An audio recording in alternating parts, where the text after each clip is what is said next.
Hello, students. I welcome you all to Olive Board. Myself, Advocate Mansi Mittal. I have done BA LLB. Currently, I am practicing at Delhi Courts. I have taught over thousands of students through various online platforms. Soon, Olive Board is going to start a new course that is Judiciary Exam Preparation course, and I am going to be one of the faculty of the course. Hopefully, I'll be teaching you all the major subjects of law through live online sessions in which I'll be providing you the proper notes. Also, we'll be discussing case laws plus most important previous year questions. Here, we provide end to end preparation to our aspirants so that they can achieve their desired goals. So, I hope to see you at my live sessions. So, stay tuned with Olive Board. All the best, students.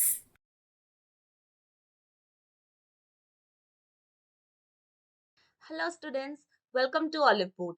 आज इस lecture के अंदर हम IPC को fully cover करेंगे। जितने भी आपके प्रीलिम्स में क्वेश्चन आ सकते हैं, जितने भी एमसीक्यू बन सकते हैं आईपीसी में, डायरेक्टली या इनडायरेक्टली, सारे क्वेश्चंस को हम कवर करने वाले हैं। इसको देखते हुए मैं आपको इस लेक्चर में एक इंडेक्स प्रिपेयर करवाऊंगी लाइक दिस। ये इंडेक्स आपको बहुत ज्यादा हेल्प करेगा स्पीडी रिवीजन में जब भी आपका एग्जाम आने वाला होगा। एंड ये वीडियो स्पेसिफिकली एंड स्पेशली उन स्टूडेंट्स के लिए तो बहुत ही ज्यादा इंपॉर्टेंट है जो अभी specifically Haryana judiciary, Rajasthan judiciary and in fact AIB 16 के लिए प्रिपेयर कर रहे हैं, राइट। वैसे तो ये लेक्चर सभी लॉ स्टूडेंट्स के लिए इंपॉर्टेंट रहेगा, स्टूडेंट्स जो MCQ अटेम्प्ट करने वाले हैं रिलेटेड टू आईपीसी। तो बिना टाइम वेस्ट करते हुए स्टार्ट करते हैं आज के लेक्चर को। और नेक्स्ट 1 आवर जो होने वाला है, every minute every second of this lecture is going to be worth it students. So sit with your bare act. उससे पहले मैं आपको बोलना चाहूंगी, sit with your bare act, right, और प्रिपेयर करते जाओ, नोट्स इंडेक्स प्रिपेयर करते जाओ, राइट। ओके, स्टार्ट करते हैं इस 1 आवर रिवीजन को क्विकली। तो अगर सबसे पहले हम देखें कि किस किस तरीके के क्वेश्चंस पूछे जाते हैं आईपीसी में, तो पूछे जाते हैं सबसे पहले आपसे सेक्शन बेस्ड क्वेश्चन, ठीक। सबसे first is your section based question की भाई सेक्शन डायरेक्टली पूछ लेंगे जिसको आप इंडेक्स बेस्ड क्वेश्चन भी कहते हैं, राइट। उसके बाद केस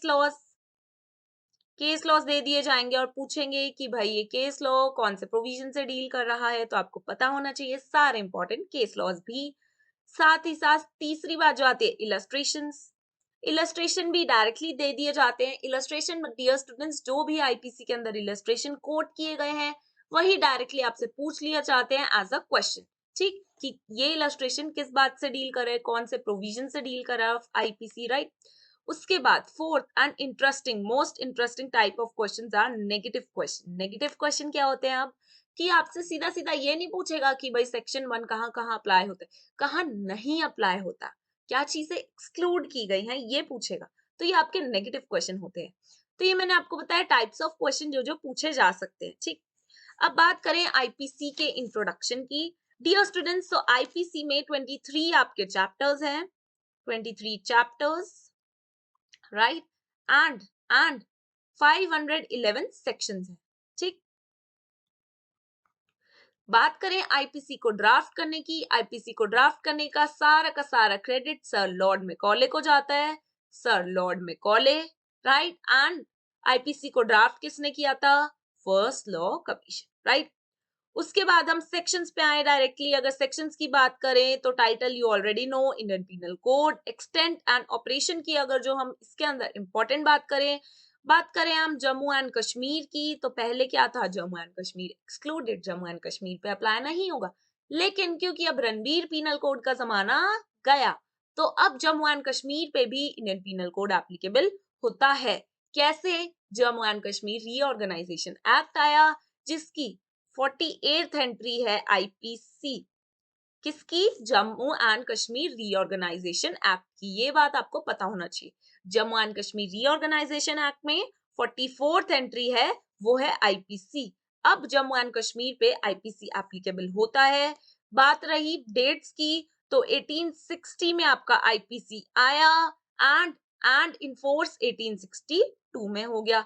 बस इतनी सी बात आपको याद रखनी है, ज्यादा डिटेल में आपको नहीं जाना।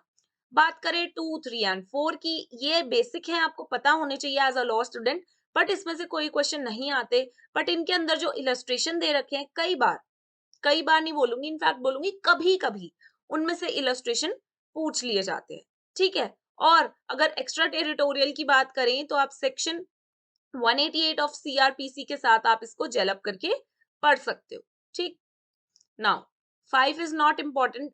बात करें अगर 6 की, चैप्टर 2 यहां से स्टार्ट हो जाता है। बात करें सेक्शन नंबर 6 की माय डियर स्टूडेंट, तो 6 डायरेक्टली क्या बोलता है कि आप जो भी आईपीसी के अंदर प्रोविजंस पढ़ोगे वो आप जनरल एक्सेप्शंस का जो चैप्टर है उसके दायरे में रहते हुए पढ़ोगे, with subject to the general exceptions रहते हुए आप पढ़ोगे, ठीक है। तो ये बात याद रखना, ये बात किस में गई, सेक्शन नंबर 6 में गई। सेक्शन 6 के अंदर इस बात को समझाने के लिए इलस्ट्रेशंस भी दिए गए हैं, वो भी देख लेना, ये अक्सर पूछ लिया जाता है। Section number 6 is important dear students.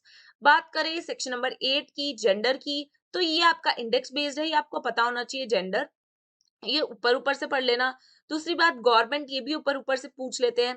तीसरी बात जज, ये इंपॉर्टेंट है डियर स्टूडेंट्स। जज की अगर हम बात करें तो ये पूछ लिया जाता है, जज 19 के अंदर डिफाइंड है। जज क्या होता है ये पढ़ना, लेकिन क्या होता है ये क्या नहीं होता, जज कौन जज की डेफिनेशन में फॉल नहीं होता, ये आपको इसके इलस्ट्रेशन डी में बताया है, वो जरूर पढ़ लेना क्योंकि ये नेगेटिव क्वेश्चन है और नेगेटिव क्वेश्चन ना जरूर पूछ लिया जाता है, ठीक है। 20 में कोर्ट ऑफ जस्टिस, ये तो बेसिक है, ऊपर ऊपर से पढ़ना। 21, 22, 23, 24, 25, अगर डियर स्टूडेंट्स आप इन डिफाइंस को देखो ना, इन 5 डिफाइंस को देखो, तो ये आपके मेंस के लिए ना बहुत ज्यादा इंपॉर्टेंट है। पूरा कंसेप्ट आपको इन डिटेल पता होना चाहिए, लेकिन प्री में आपसे इतना डिटेल में नहीं पूछते हैं, सिर्फ और सिर्फ इंडेक्स देख लो उतना इनफ है, ठीक है। यानी कि आपको इनका नंबर पता होना चाहिए, ठीक। अगर कोई इलस्ट्रेशन आ जाए तो आपको पता होना चाहिए ये डिसऑनेस्ट है, ये फ्रॉडुलेंटली है, जस्ट, ठीक। अब 26, 27 इतना इंपॉर्टेंट नहीं है। बात करें 28 की, तो 28 में नेगेटिव क्वेश्चन आने के आसार हैं। नेगेटिव क्वेश्चन जहां भी बनता है जरूर आता है। तो 28 में ये नहीं पूछेगा कि काउंटरफीट क्या होता है, काउंटरफीट के एसेंशियल्स क्या होते हैं, ये पूछेगा काउंटरफीट के एसेंशियल्स क्या नहीं होते, वही नेगेटिव क्वेश्चन। तो क्या नहीं होता, काउंटरफीट करने का ये एसेंशियल नहीं है, एग्जैक्ट इमिटेशन होना जरूरी नहीं है, ठीक। एग्जैक्ट इमिटेशन जो है, एग्जैक्ट इमिटेशन आपका नेसेसरी नहीं होता। क्या नेसेसरी नहीं होता, एग्जैक्ट इमिटेशन, ठीक। तो ये आप लिख लो इसके सामने। उसके बाद बात करें 29 की, 29 ए की, 30 की, ये तो आपको ऊपर ऊपर से पता होना चाहिए, राइट, ओके। नाउ बात करें 34 की, 34 is very very important dear students. 34 आपको सेक्शन से भी पता होना चाहिए, ये भी पता होना चाहिए। 34 कॉमन इंटेंशन की बात करता है, कॉमन इंटेंशन की बात करता है, और इसके अंदर it is a gem of section, यानी कि ये जो है जेम है ये सेक्शन, ठीक है। इससे बहुत सारे क्वेश्चन बनते हैं। क्या क्या क्वेश्चन बनते हैं, सबसे पहले तो केस लॉ पूछ लेगा, महबूब शाह केस वर्सेस एम्परर का केस है वो पूछ लेगा। उसके बाद J.M.. Desai, Barendra Kumar Ghosh versus king emperor, Kumar Ghosh versus king emperor, ठीक, ये पूछ लेगा, ठीक है। अगर प्री के पॉइंट से देखे तो इतना आपका इनफ है, लेकिन अगर मेंस के पॉइंट से देखे तो भी काफी ज्यादा इंपॉर्टेंट है, ठीक। जब तो आपको ये भी पता होना चाहिए सिमिलर इंटेंशन कॉमन इंटेंशन में क्या डिफरेंस होता है, ठीक है। लेकिन प्री में इतना डिटेल में नहीं पूछेगा क्योंकि एमसीक्यू है, तो आपको ये केसेस पता होना चाहिए, नंबर पता होना चाहिए, एंड पता होना चाहिए किससे डील करे, कॉमन इंटेंशन की बात करें, ठीक। बात करें 36 एंड 37 की, तो इसके अंदर इलस्ट्रेशन देख लीजिएगा माय डियर स्टूडेंट्स, इलस्ट्रेशन कर लो। 36 एंड 37 से वही पूछे जाते हैं और अक्सर पूछे जाते हैं, ठीक है। तो बहुत जरूरी हो जाता है आपके लिए 36 एंड 37 की इलस्ट्रेशंस को देखना, ठीक। फिर उसके बाद बात करें 38, 39, 40, 40 जो है ये इंपॉर्टेंट हो जाता है डियर स्टूडेंट्स, 40 देख लो, इंडेक्स बेस्ड भी इंपॉर्टेंट हो जाता है। 41, 42, 43, ये जो सारे है ना, ये आप बस इंडेक्स बेस्ड देख लो, ऊपर ऊपर से आपको पता होना चाहिए, ठीक है। लाइफ की किसकी बात करें, ह्यूमन बीइंग की लाइफ की बात करें, डेथ भी ह्यूमन बीइंग की डेथ की बात करें, ठीक है, ओके। जो आपके एनिमल है इसमें क्या आते हैं, सारे के सारे लिविंग क्रीचर्स जो आपके होते हैं, इनफैक्ट बर्ड, मॉस्किटो वगैरह वगैरह, ह्यूमन बीइंग्स को छोड़ के जो भी लिविंग क्रीचर्स हैं वो सारे आपके एनिमल में आते हैं, ये बात आपको पता होनी चाहिए। उसके बाद गुड फेथ आपको पता होना चाहिए, इंडेक्स बेस्ड, लेकिन हार्बर 52A ये आपको अच्छे से पता होना चाहिए। टू इवेड एप्रीहेंशन इसके अंदर लिख लो my dear students, to evade apprehension, ठीक, ये इसके सामने लिख लो, यानी कि जो आपको पकड़ा ना जा सके इसलिए आपको छुपाया जा रहा है, हेल्प किया जा रहा है, असिस्ट किया जा रहा है, फूड से, शेल्टर से, आर्म से, अगर कोई आपकी हेल्प कर रहा है इन सब चीजों से, उसको हार्बर कहा जाता है, ये एक ऑफेंस है। लेकिन इसके अंदर जो आपको एक और बात याद रखनी है वो ये बात रखनी है कि जो हस्बैंड एंड वाइफ का जो रिलेशन है उसको इसमें प्रोटेक्ट किया गया है, ठीक। आई होप यहाँ तक सबको समझ आया होगा कि क्या क्या इंपॉर्टेंट क्वेश्चंस हमारे बन रहे हैं प्रीलिम्स के लिए। उसके बाद आपका आ जाता है चैप्टर नंबर 3 जो कि पनिशमेंट्स की बात करता है। डियर स्टूडेंट्स, इसके अंदर आपको याद रखना है कि पनिशमेंट कितने टाइप की है हमारे आईपीसी में, तो 5 तरीके की पनिशमेंट है हमारे आईपीसी में, ठीक है। क्या क्या है वो पनिशमेंट्स, ठीक, क्या क्या है वो पनिशमेंट, सबसे पहले तो यही याद रखना है 5 तरीके की है। Death, life imprisonment, imprisonment for life, वो सिंपल भी हो सकती है, रिगरस भी हो सकती है, for feature of property and fine, ठीक। 53A में बात की है ट्रांसपोर्टेशन की, तो जहां कहीं भी ट्रांसपोर्टेशन वाली जो पनिशमेंट है वो लिखी गई है, तो क्योंकि ट्रांसपोर्टेशन को हटा दिया है, जो आपकी काले पानी की सजा हिंदी में कहें तो उसको हटा दिया गया है, तो उसको हम कहीं कहीं पे भी लिखा रह गया है तो मानेंगे कि लाइफ इम्प्रिजनमेंट लिखा गया है, ठीक है। Commutation of sentence of death, अगर सेंटेंस ऑफ डेथ को कम कर रही है, कौन कम कर रही है, अप्रोप्रिएट गवर्नमेंट, ठीक है। कॉम्यूटेशन कौन कर सकता है, डेथ सेंटेंस की अप्रोप्रिएट गवर्नमेंट कर सकती है। अच्छा, अगर डेथ सेंटेंस को हटा के अब कॉम्यूट करिए तो कोई और सजा तो देनी पड़ेगी, तो कौन सी सजा दे सकते हैं, 53 के अंदर जो 5 सजा है इनमें से कोई भी सजा दे सकती है, एनी अदर फ्रीडम है, ठीक, फ्रीडम है अप्रोप्रिएट गवर्नमेंट के पास कि अगर आप डेथ की सेंटेंस को जो है कम कर रहे हो, कम्यूट कर रहे हो, तो उसकी जगह एनी अदर पनिशमेंट दे सकते हो। एनी अदर यानी कि जो कोड में दी गई है, यानी कि 5 पनिशमेंट में से ही, ठीक है। 55 में लेकिन अगर आप इम्प्रिजनमेंट फॉर लाइफ को कम कर रहे हो तो उसके बदले में आपको इम्प्रिजनमेंट ही देनी पड़ेगी। देगा कौन, अप्रोप्रिएट गवर्नमेंट ही कम करेगी, अप्रोप्रिएट गवर्नमेंट ही कम करेगी, लेकिन उसके बदले में आप इम्प्रिजनमेंट ही दोगे। और इसके अंदर जो 14 इयर्स लिखा है मैक्स, उसको मार्क कर लीजिए माय डियर स्टूडेंट्स, ठीक। अब इसके अंदर जो मैं बोल रही हूँ अप्रोप्रिएट गवर्नमेंट करेगी कम, अप्रोप्रिएट गवर्नमेंट कम्यूट करेगी, तो अप्रोप्रिएट गवर्नमेंट है क्या, सॉरी, वो लिखा गया 55A में, ठीक है। अप्रोप्रिएट गवर्नमेंट की अगर पूछ लेंगे, डायरेक्ट पूछ लेते हैं कि अप्रोप्रिएट गवर्नमेंट की डिफाइन कहाँ दी गई है डियर स्टूडेंट्स, तो आपको याद रखना है कि अप्रोप्रिएट गवर्नमेंट की डिफाइन जो है हमको दी गई है 55A के अंदर, ठीक। अब 57 के अंदर लिखा है fraction of term of punishment. यहाँ पे बहुत ज्यादा मोस्टली स्टूडेंट्स कंफ्यूज होते हैं। स्टूडेंट्स, आज मैं आपको क्लियर कर दूं, इम्प्रिजनमेंट फॉर लाइफ अगर दी गई है तो उसका मतलब है आजीवन कारावास, यानी कि जब तक उस पर्सन की नेचुरल डेथ नहीं हो जाती तब तक वो जेल में ही रहेंगे, यही मतलब है। 57 के अंदर आपको कहा गया है कि इम्प्रिजनमेंट फॉर लाइफ का मतलब, इम्प्रिजनमेंट फॉर लाइफ अगर दी गई है तो वो 20 ईयर्स है, ठीक, ये लिखा गया। तो इसका ये मतलब नहीं है कि वो ये कह रहे हैं कि इम्प्रिजनमेंट फॉर लाइफ 20 ईयर्स की है, ठीक। इसका मतलब ये है कि अगर कहीं पर आपको कैलकुलेशन करनी पड़ जाए तो वहां पे आप समझोगे कि इम्प्रिजनमेंट फॉर लाइफ 20 ईयर्स की है, ठीक है। Otherwise my dear students, imprisonment for life तब तक ही होती है जब तक उस पर्सन की नेचुरल डेथ ना हो जाए। 57 जस्ट इतनी सी बात कह रहा है कि भाई अगर कभी कैलकुलेट करनी पड़ जाए तो आप इम्प्रिजनमेंट फॉर लाइफ को मानोगे 20 ईयर्स, ठीक। उसके बाद उसके बाद जो आप सेंटेंस दे रहे हो वो होली रिगरस भी हो सकता है, होली सिंपल भी हो सकता है, या आधा सिंपल और आधा रिगरस, ठीक, सिंपल सी बात है। उसके बाद 63 से इंपॉर्टेंट क्वेश्चन बनता है एक, कि अमाउंट ऑफ फाइन है वो कितना हो सकता है। तो आपको याद रखना है कि जहां अमाउंट ऑफ फाइन नहीं दिया हुआ तो वहां डिस्क्रिशन पे आ जाता है आपके मैजिस्ट्रेट की, मैजिस्ट्रेट कितना फाइन लगाना चाहते हैं। अगर किसी ऑफेंस के अंदर ऑलरेडी फाइन जो है मेंशन है तो नो प्रॉब्लम, ऑलरेडी जितना फाइन दिया गया उतना ही लगा देंगे। लेकिन लेकिन अगर किसी ऑफेंस के अंदर जो है आपका फाइन नहीं दिया गया तो उसमें आती है कंफ्यूजन। तो उसमें पावर दी गई है 63 के अंदर कि कभी अगर अमाउंट ऑफ फाइन जो है नहीं दिया गया तो उधर अनलिमिटेड, मैजिस्ट्रेट के पास पावर है कि जितना उनको सही लगता है अनलिमिटेड वो लगा सकते हैं, ठीक। अब अनलिमिटेड का मतलब है कि अनलिमिटेड नहीं लगा दोगे आप, किसी हद में, इसको लिमिट करने के लिए एक और वर्ड लिख दिया कि नॉट एक्सेसिव, ठीक, नॉट एक्सेसिव। कि भाई एक्सेसिव नहीं होना चाहिए, अनलिमिटेड आप लगाओ लेकिन एक्सेसिव नहीं होना चाहिए। अब इसका क्या कॉन्सेप्ट है, इसकी मैंने डिटेल वीडियो ऑलरेडी डाल रखी है, ऑलिव बोर्ड एप्लीकेशन पे जाइए, आईपीसी के लेक्चर्स मैंने सारे टीच किए हैं, इस कॉन्सेप्ट को मैंने डिटेल में पढ़ा है, वहां से आप वीडियो देख सकते हो। ठीक है, 64 की अगर हम बात करें तो 64 बात करता है कि sentence of imprisonment for non payment of fine.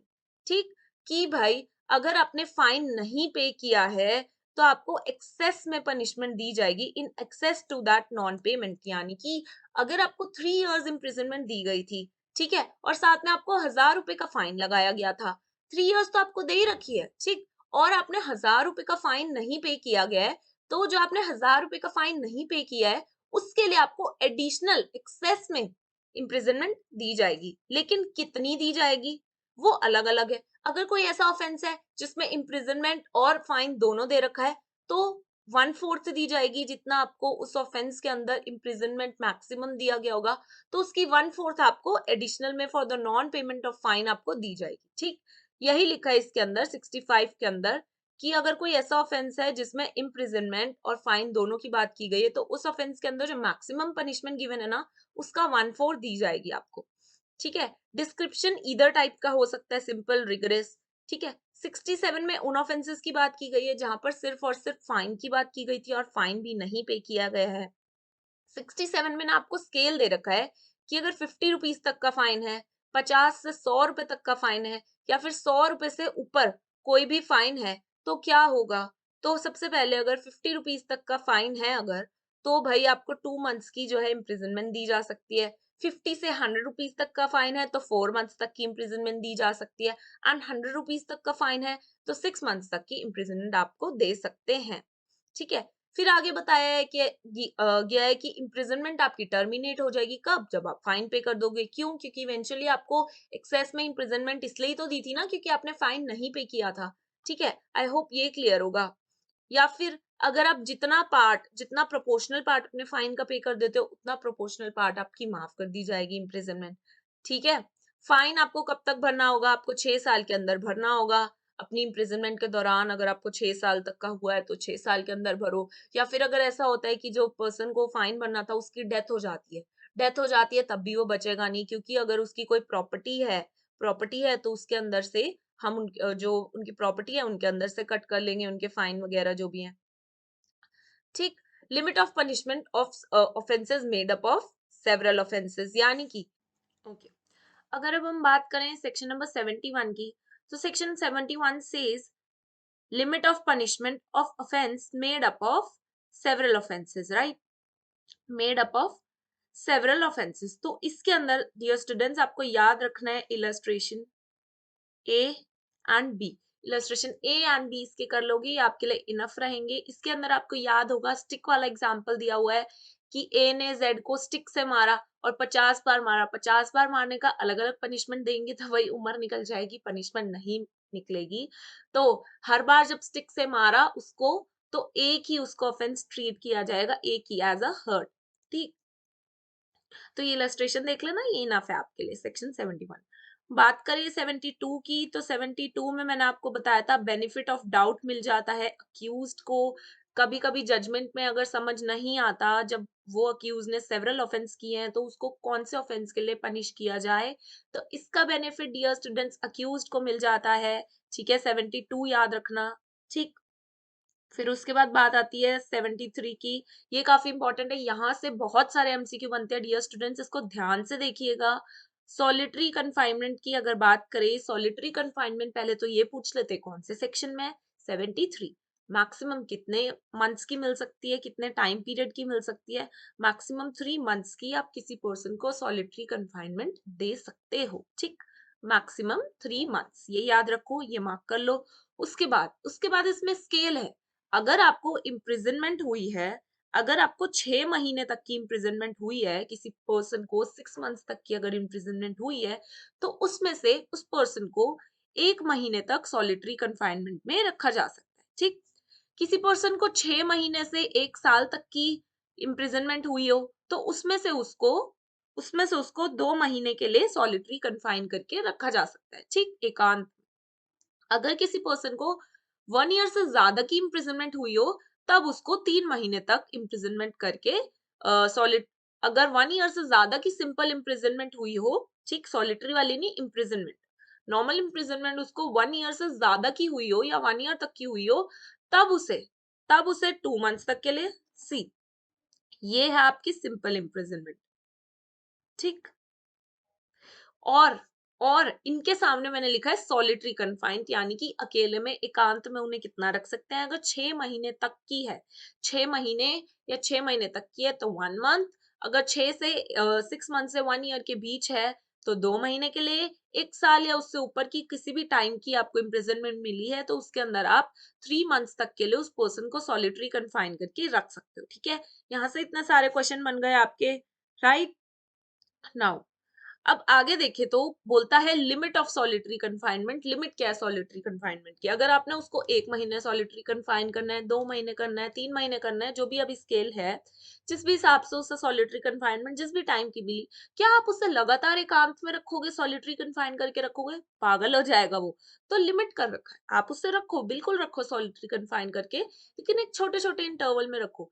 7 दिन रख लिया, 7 दिन का गैप दे दिया, फिर जो नॉर्मल प्रिजनर्स हैं यानी कि उनके साथ ले, फिर 7 दिन सॉलिटरी कन्फाइनमेंट, ऐसे पोर्शंस में आप उससे फुलफिल कराओगे, उसकी सॉलिटरी कन्फाइनमेंट आप उसकी पोर्शंस में कटवाओगे, यानी कि अगर उसकी सॉलिटरी कन्फाइनमेंट कम टाइम की है, ठीक है, तो 14-14 दिन एक बार में आप रख सकते हो। अगर लॉन्गर पीरियड के लिए है तो 7 डेज के लिए रखो। अब इंपॉर्टेंट बात यह है कि जितने दिनों के लिए आप सॉलिटरी कन्फाइन करके रख रहे हो, इतने ही दिनों का एटलीस्ट इसके बाद गैप होना चाहिए, फिर दोबारा से सॉलिटरी कन्फाइनमेंट कंटिन्यू हो सकती है, ठीक। 75 बात करता है इनहांस पनिशमेंट की। इनहांस पनिशमेंट आपको कब मिलेगी, जब आपको ऑलरेडी चैप्टर 12 और चैप्टर 17 के अंदर आपको कन्विक्ट कर दिया है एक बार किसी ऑफेंस के लिए, आप फिर से चैप्टर 12 या चैप्टर 17 का कोई ऑफेंस करते हो, कोई भी, जरूरी नहीं है जो पहले किया था वही सेम किया हो, इन दोनों चैप्टर्स के अंदर कोई भी, ठीक, वो करते हो तो आपको पनिशमेंट इनहांस करके दी जाएगी, ठीक। बस इतनी सी बात आपको इसके अंदर याद रखनी है। अब बात आ जाती है जनरल एक्सेप्शंस की। इसके अंदर से बहुत सारे क्वेश्चंस आते हैं माय डियर स्टूडेंट्स, इसको ध्यान से पढ़ना। 76 की अगर हम बात करें तो 76 और 79 में जनरली जो स्टूडेंट्स से कंफ्यूज हो जाते हैं, क्योंकि दोनों में मिस्टेक ऑफ फैक्ट का आपको एक्सक्यूज दे रखा है, डिफेंस दे रखा है, ठीक है, किसी पर्सन को अगर मिस्टेक ऑफ फैक्ट हो जाए, ठीक है। तो 72 में जिस पर्सन की बात की है वो इस पर्सन की बात की है जो कि बाउंड बाय लॉ है, यानी कि जैसे आपके पब्लिक सर्वेंट्स हो गए, ठीक है। फॉर एग्जाम्पल अगर आपका पुलिस ऑफिसर है, वो गया तो जेड को अरेस्ट करने था, पर उसे शक्ल से पता नहीं था ना जेड कौन है, उसने जेड की जगह गलती से पुलिस ऑफिसर को मिस्टेक ऑफ फैक्ट हो गया, जेड की जगह गलती से ए को अरेस्ट कर लाए, तो उस पुलिस ऑफिसर ने कोई गलती नहीं की, उन्हें डिफेंस मिल जाएगा 76 के अंदर, ठीक है, क्योंकि 76 के अंदर उन लोगों को डिफेंस मिलता है जो कि बाउंड बाय लॉ होते हैं, ठीक। 79 के अंदर सारे पोर्सन को मिलता है, जस्ट इतना ही फर्क है इसके अंदर, ठीक है। तो ये याद रखना आप। और इस चैप्टर के अंदर जितने भी सेक्शंस हैं, सबके इलस्ट्रेशन, डियर स्टूडेंट्स, सबके इलस्ट्रेशंस आपको देखने हैं। इस चैप्टर में से कुछ भी पूछा जा सकता है, सब कुछ ही बहुत ज्यादा इंपॉर्टेंट है, ठीक है। इलस्ट्रेशंस देखिए आप, सारे एमसीक्यू इस चैप्टर के निकल जाएंगे फिर आपके, ठीक। उसमें से भी जो स्पेसिफाइड चीजें हैं वो भी मैं आपको बता देती हूँ, कुछ अगर मैक्सिम्स हैं, ठीक। अब जो जजेस वगैरह आपकी पनिशमेंट्स देते हैं वो 77 के अंदर आ जाते हैं।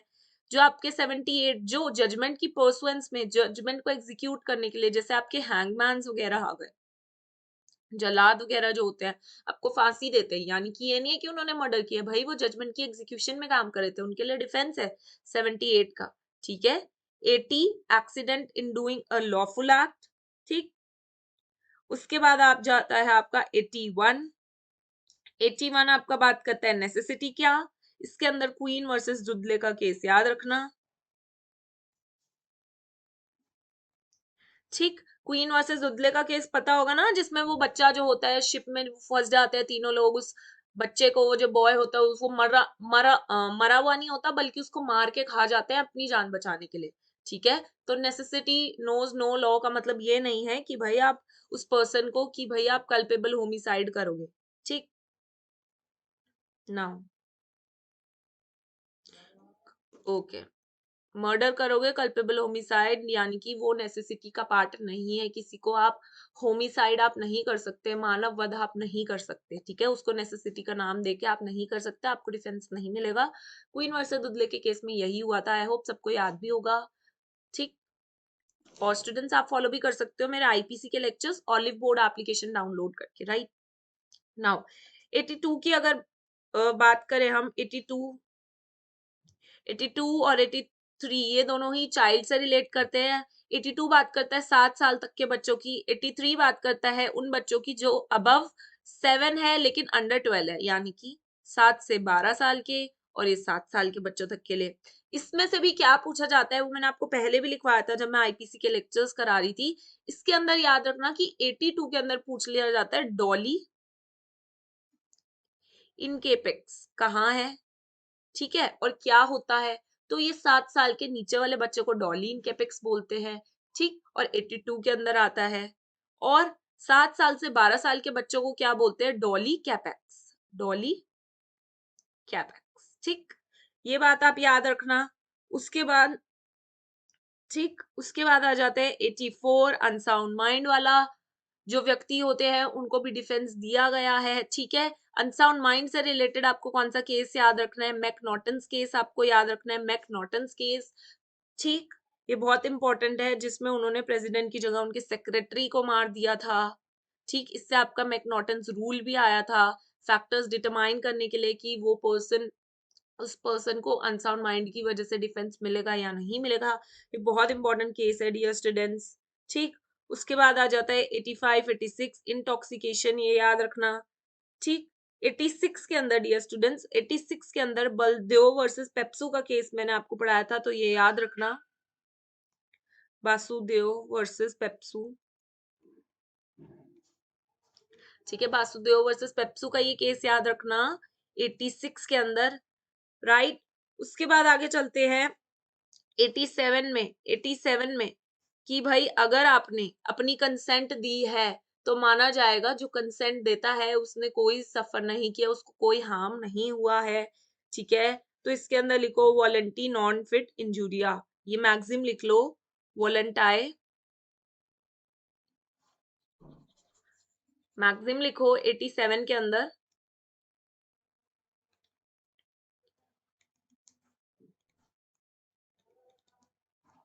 नॉन फिट इंजूरिया, ठीक, 87 के अंदर लिखना है। 88 की बात करें तो ऊपर ऊपर से पढ़ लो, ठीक। अब 90 आ जाता है, 90 आपको ऊपर से इंडेक्स बेस्ड क्वेश्चन आ जाता है इसका। 92 की अगर हम बात करें, जो एक्ट आपने किया गुड फेथ में for the benefit of that person without consent, यानी कि इसके अंदर मैंने आपको एग्जांपल दिया था कि कोई डॉक्टर है और कोई पेशेंट आता है, अब वो पेशेंट इतनी बुरी हालत में कि वो अपनी कंसेंट भी नहीं दे सकता और डॉक्टर जो है उसका ऑपरेशन करते हैं गुड फेथ में उसके बेनिफिट के लिए, उसके बिना कंसेंट के, ठीक है। कंसेंट क्यों नहीं ली, क्योंकि वो था नहीं उस हालत में, इनकेपेबल था, ना ही उसका लीगल गार्डियन था, इमीडिएटली ऑपरेशन नहीं करते उसकी डेथ हो जाती, ठीक है। उसका ऑपरेशन किया डॉक्टर ने, गुड फेथ में किया, उस पर्सन के बेनिफिट के लिए किया, फिर भी अगर ऑपरेशन फेल हो जाता है तो उस डॉक्टर के पास 92 का एक्सेप्शन है, डिफेंस है। तो इसके अंदर आप इसके इलस्ट्रेशन देखिएगा डियर स्टूडेंट्स, ठीक है, इलस्ट्रेशन कर लो 92 के, ये इनफ है, ठीक है। उसके बाद 94 भी आपसे पूछ लिया जाता है, 94, 94 के अंदर बेसिकली आपका एक स्मिथ वाला एग्जाम्पल है जो मैंने आपको पढ़ाया भी था कि भाई स्मिथ को डरा के धमका के उसे कहा जाता है कि तुम ओपन करके दो इस बिल्डिंग का डोर, हमें यहाँ पे रॉबरी करनी है। अगर वो खोल देता है स्मिथ, क्योंकि उसे थ्रेट किया गया था, तो वो स्मिथ को 94 के अंदर एक्सेप्शन मिला है। लेकिन 94 के अंदर आपको एक्सेप्शन कब नहीं मिलेगा, अगर आप किसी की डेथ कॉज करते हो या स्टेट के अगेंस्ट कुछ कर देते हो, बेशक आप थ्रेट के कंपेल की वजह से कर रहे हो, लेकिन फिर भी अगर डेथ या स्टेट के अगेंस्ट किसी की डेथ कॉज करते हो या स्टेट के अगेंस्ट कुछ करते हो, तब आपको 94 के अंदर डिफेंस नहीं मिलेगा डियर स्टूडेंट्स। ये दोनों बातें याद रखना, क्योंकि नेगेटिव क्वेश्चन का कॉन्सेप्ट है, तो ये याद रखना कि डेथ और स्टेट वाले केस में 94 में एक्सेप्शन नहीं मिलता। अगर आपसे ये पूछ ले 94 में एक्सेप्शन नहीं मिलता, कब नहीं मिलता, ठीक है, नेगेटिव क्वेश्चन याद रखना। 95 स्लाइट हार्म, इसको डायरेक्टली जो मैं आपको मैक्सिम लिखवा रही हूँ उससे पूछ लेते हैं, de minimis non de minimis non curat lex, ठीक, नॉन क्योरेट लेक्स, ठीक है। ये पूछ लेते हैं कि 95 के अंदर, डियर स्टूडेंट्स अगर मैं प्रोनाउंस गलत कर रही हूँ तो कोई नहीं, क्योंकि ये लैटिन है और मुझे लैटिन नहीं आती है, तो 95 में मैं आपको ये बता देती हूँ, डी मिनिमस नॉन क्योरलेट, ठीक। ये 95 जो है इसके अंदर डायरेक्टली ये लीगल मैगजीन पूछ लिया जाता है, तो आपको याद रखना है सेक्शन नंबर 95 ऑफ आईपीसी के अंदर है ये, ठीक ठीक। अब 96 से स्टार्ट होते हैं आपके प्राइवेट डिफेंस के राइट्स, ठीक, 96 से स्टार्ट होते हैं आपके प्राइवेट डिफेंस के राइट, ठीक। तो आपको 96 के अंदर तो डायरेक्टली ये बोला है कि अगर प्राइवेट डिफेंस में आप कुछ चीज करते हो तो वो ऑफेंस नहीं मानी जाएगी, ठीक। इसके बाद 97 में आपको कहा गया है कि आप अपनी बॉडी या प्रॉपर्टी को बचाने के लिए अपना right of private defence use कर सकते हो। इनफैक्ट किसी अनदर पर्सन की बॉडी और प्रॉपर्टी को बचाने के लिए आप प्राइवेट डिफेंस यूज कर सकते हो, और आपको एक्सेप्शन मिल जाएगा अंडर सेक्शन नंबर 97, ठीक। अगर कोई अनसाउंड माइंड का पर्सन है, अनसाउंड माइंड डियर स्टूडेंट्स, इसके सामने इंटॉक्सिकेटेड भी लिख लो, क्योंकि डिफाइन के अंदर आपको नहीं दिख रहा, लेकिन अगर आप डिटेल में पढ़ोगे तो लिखा गया है कि अगर कोई पर्सन इंटॉक्सिकेटेड है और वो भी कुछ ऐसी हरकतें करे जिससे आपको या आपकी प्रॉपर्टी को हार्म हो सकता है, तो उस इंटॉक्सिकेटेड पर्सन के अगेंस्ट भी आप अपना राइट ऑफ प्राइवेट डिफेंस जो है यूज कर सकते हो, ठीक। 99 काफी ज्यादा इंपॉर्टेंट हो जाता है, इसका हर एक चीज आपको याद रखनी है डियर स्टूडेंट्स, ठीक है। 98 में भी जो आपका इलस्ट्रेशन बी है, इसको रीड कर लीजिएगा, ये डायरेक्टली पूछ लिया जाता है। 99 की बात करें तो आपको इसकी सारी बातें याद रखनी है। सबसे पहली बात तो ये याद रखनी है कि अगर कोई आपको डेथ या आपकी ग्रीवियस हर्ट कॉज करने की कोशिश कर रहा है तो आप अपना right of private defence use कर सकते हो, ठीक, यूज कर सकते हो। आप किसके अगेंस्ट नहीं कर सकते? पब्लिक सर्वेंट या कोई पर्सन जो कि पब्लिक सर्वेंट के डायरेक्शन में वर्क कर रहा है, लेकिन आपको एप्रीहेंशन होता है कि वो आपकी डेथ या ग्रीवियस हर्ट कॉज करेंगे, तो फिर आप उनके अगेंस्ट भी कर सकते हो। और इसके अंदर ये लिखा है कि जितना आपको लग रहा है कि हार्म कॉज होने वाला है, उतना ही जितना आपको नेसेसरी लग रहा है अपने आप को बचाने के लिए, प्रिवेंट करने के लिए, सिर्फ उतना ही आप हार्म कॉज कर सकते हो सामने वाले पर्सन को as a private defence, as your private defence, उससे ज्यादा नहीं, ठीक है। उसके बाद इंपॉर्टेंट चीज ये है कि प्राइवेट डिफेंस का एक्सेप्शन आपको तभी मिलेगा, डिफेंस आपको तभी मिलेगा, एक्सक्यूज आपको तभी मिलेगा जब आप ये बता दो कि आपके पास टाइम नहीं था पब्लिक अथॉरिटी से रिकोर्स लेने का, ठीक है। आपके पास टाइम नहीं था कि आप उनको इन्फॉर्म करो, उनसे हेल्प लो, उनसे एड लो, ठीक है। अगर ये शो कर दिया जाएगा कि आपके पास टाइम था, तो डियर स्टूडेंट्स आपको प्राइवेट डिफेंस के अंदर एक्सक्यूज नहीं मिलेगा, ठीक। तो ये बात आपको 99 के अंदर सारी बातें याद रखनी है। देखो कितने सारे क्वेश्चंस बन गए सेक्शन नंबर 99 से। अच्छा, अगर किसी को लग रहा है मैं बहुत तेज बोल रही हूँ डियर स्टूडेंट्स, क्योंकि ये रैपिड रिवीजन है, अगर आपका कोई भी पॉइंट मिस हो जाता है तो आप रिवाइंड करके दोबारा देख लो वीडियो को, ठीक। नाउ सेक्शन नंबर 100 की बात करें तो इसको ऐसे याद रख लो, 7 खून माफ, यानी कि इसके अंदर 7 कैटेगरीज दे रखी हैं। उन 7 कैटेगरीज के अंदर कुछ भी होता है आपके साथ तो आप अपने बचाव के लिए सामने वाले पर्सन की डेथ भी कॉज कर सकते हो, ठीक है। अब जो ये 7th कैटेगरी है ना, अगर आपको लगता है कि आप कि कोई एसिड अटैक आपके ऊपर कर रहा है तो भी आप उसकी डेथ कॉज कर सकते हो। तो ये एसिड अटैक वाला जो प्रोविजन है ना 7th वाला, ये 2013 के अंदर इंसर्ट किया गया, ये बात याद रखना, ठीक है। उसके बाद 103 कि भाई प्रॉपर्टी के अगेंस्ट आपके मेंशन किए गए हैं, अगर आपकी प्रॉपर्टी के अगेंस्ट अगर ये ऑफेंस हो रहे हैं तभी आप अपना राइट ऑफ प्राइवेट डिफेंस जो है यूज कर सकते हो, राइट। तो इसमें आपको क्या याद रखना है कि इसमें डकॉइटी, प्रॉपर्टी के अगेंस्ट डकॉइटी नहीं यूज किया गया, इस सेक्शन के अंदर डकॉइटी नहीं लिखा गया, ठीक है। ये बात याद रखना डियर स्टूडेंट्स, इससे ज्यादा इसमें कुछ नहीं है कि इसके अंदर जो भी ऑफेंसेस लिखे गए हैं ना उनके अंदर डकॉइटी वर्ड नहीं लिखा गया, ठीक। ओके, नाउ आगे चले तो आगे चले तो अब आपका जो भी 104, डियर स्टूडेंट्स जिन सेक्शंस को मैं बिल्कुल भी नहीं बताती कि अगर ये इंडेक्स के लिए नहीं है, जैसे मैंने 104, 105, 106 ये जो है छोड़ दिए, यानी कि ये बहुत लेस इंपॉर्टेंट है, ठीक है। अगर कोई ऐसा क्वेश्चन है जो आपसे इंडेक्स बेस्ड भी पूछ लिया जाएगा या आपको रीड भी करना है तो वो मैं टिक कर दूंगी, ठीक है। अब बात आती है अबेटमेंट की। अबेटमेंट के अंदर सबसे ज्यादा आपको जो केस लॉ याद रखना है वो है क्वीन वर्सेस मोहित, ठीक है। जो आपका सती का केस था, आप लोगों को याद होगा तो सती का केस था ये, ठीक है, कि इसके अंदर जो लेडी है वो उनके हस्बैंड की डेथ हो गई थी, वो खुद को सती कर रही थी, तो आसपास के लोग हैं वो वो राम राम की चैंटिंग कर रहे थे। तो जो भी इनके रिलेटिव्स थे यानी कि स्टेप सन्स थे या फिर सराउंडिंग्स में जो भी लोग खड़े थे उनको कहा गया कि उन्होंने अबेटमेंट की है। ठीक है, तो ये वाला केस आप याद रखना, राइट। और अबेटमेंट कितने तरीकों से होती है? 3 तरीकों से होती है, IEA, ठीक है, इंडियन एविडेंस एक्ट नहीं बल्कि इंस्टिगेशन, इंगेजिंग एंड एडिंग। ठीक, फिर अबेटर कौन कौन होता है डियर स्टूडेंट्स, ये पढ़ लेना, इनफैक्ट इसकी इलस्ट्रेशन ए देख लेना, उतना इनफ है। ठीक है, उसके बाद अगर हम चले 109 के अंदर, तो इसके अंदर लिख लो पनिशमेंट फॉर ऑफेंस, यानी कि कोई जहां पे प्रोविजन नहीं दिया गया उसकी पनिशमेंट का, तो अबेटमेंट की पनिशमेंट उतनी ही होगी जितनी उसके ऑफेंस की होगी। ठीक है, 110 की अगर हम बात करें तो ये ऊपर ऊपर से पढ़ लेना डियर स्टूडेंट्स।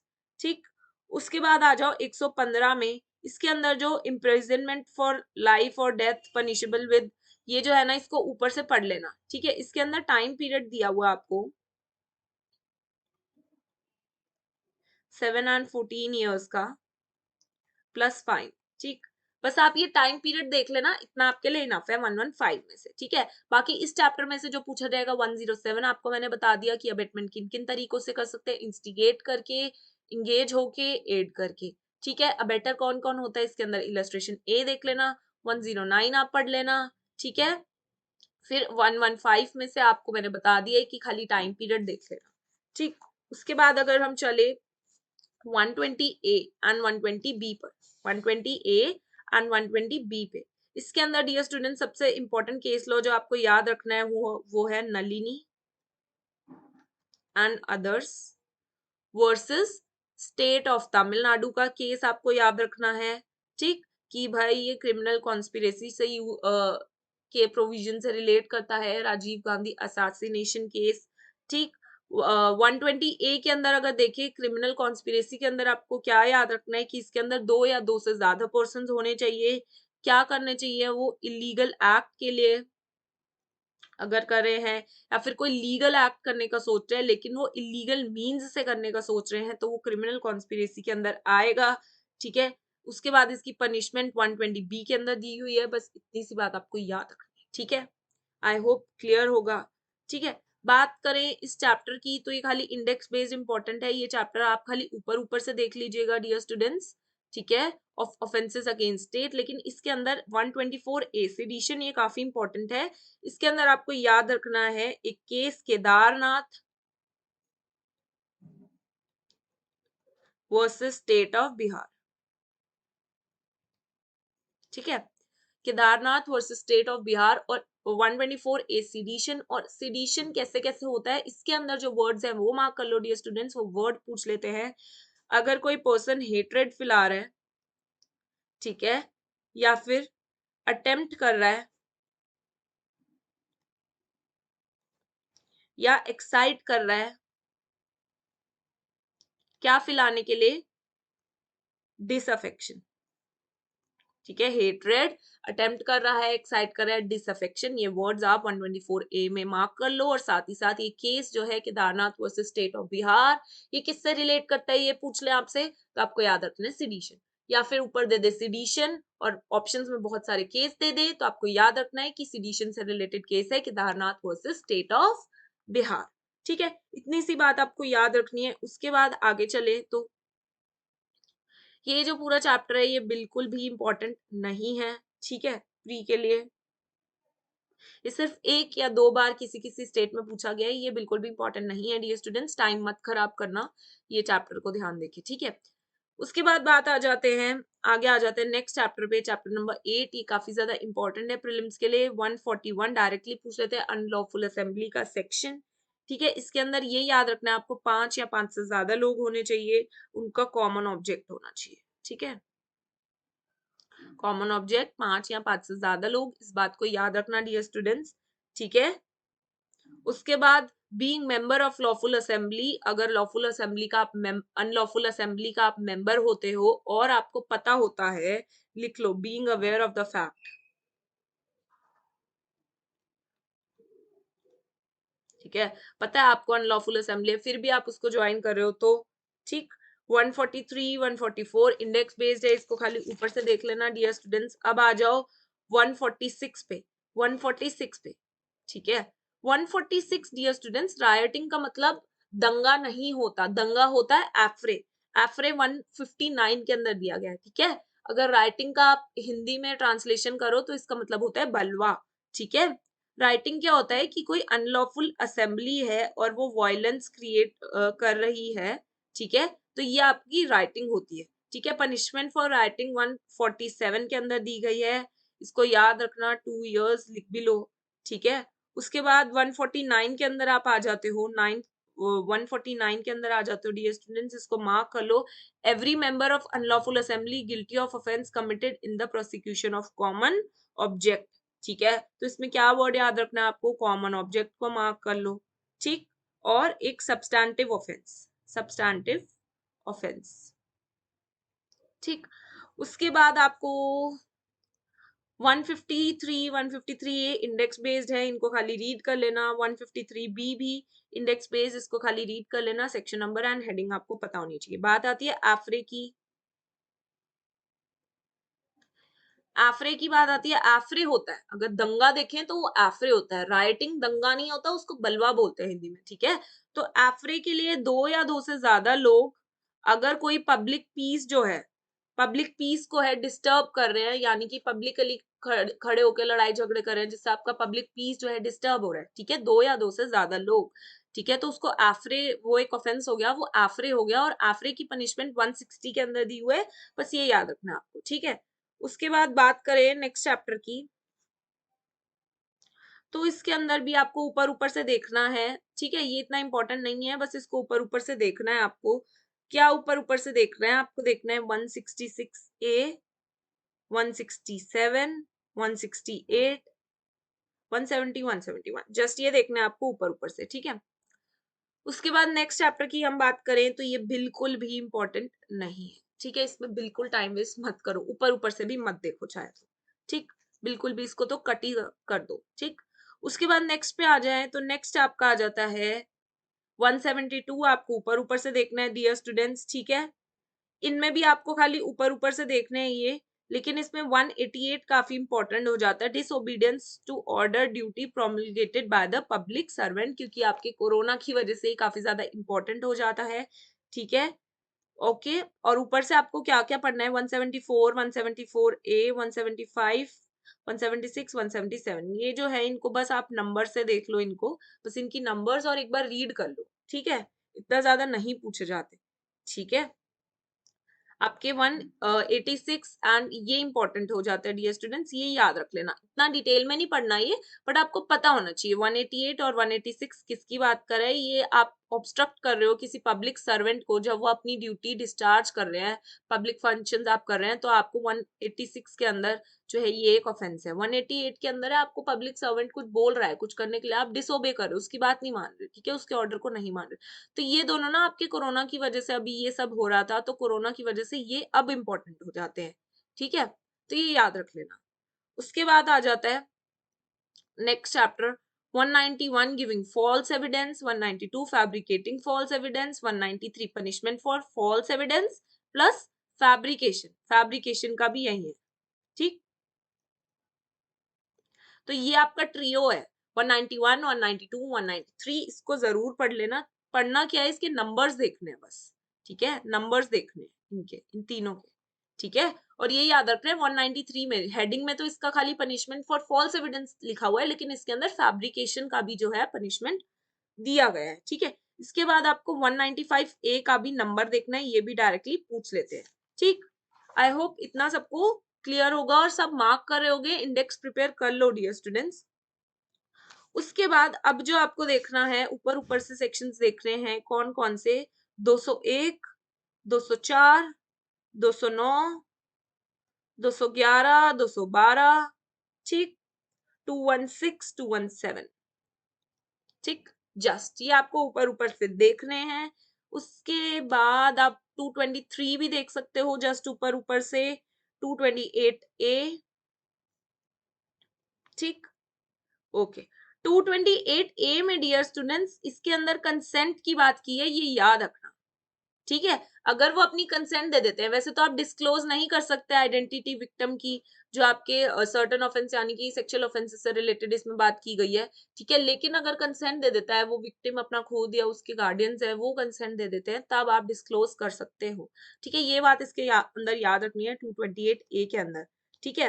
अब अगर बात करें आगे, अगर हम चले 230, 230, 231A, 232, ठीक है, 235, ये ना इंपॉर्टेंट हो जाते हैं खाली इंडेक्स बेस्ड, ठीक है, कि आपको पता होना चाहिए कॉइन कहाँ डिफाइंड है, काउंटरफीटिंग ऑफ कॉइन कहाँ ऑफेंस है, ठीक है, आपको ये पता होना चाहिए, ठीक है।